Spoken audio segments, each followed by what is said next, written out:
These rights that we've earned, and this is the frustrating part, they are rights, and yet we have to fight for them. As we mark International Women's Day, women all over the world are being celebrated for their social, economic, cultural, and political achievements. But as Dr. Rebecca Sullivan with Calgary points out, it hasn't been a steady progression.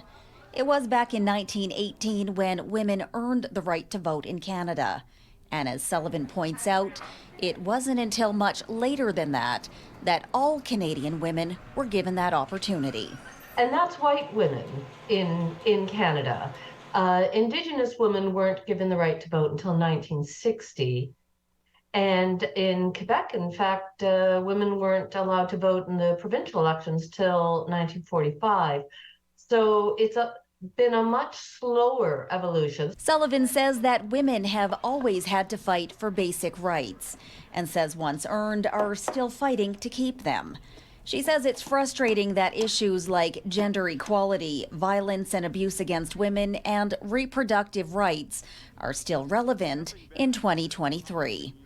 She points out that abortions were illegal in Canada until 1989 and says that 34 years later, the progress isn't enough. We still have incredibly limited access, particularly in rural communities. We still have a complete hodgepodge of laws and regulations across the country. So, we made one very big step forward. But we've got a long way to go. Sullivan points to a still existing wage gap between working women and working men. She says more women need to speak up and be part of the solution to end gender-based discrimination. In Calgary, Shilpa Downton, City News.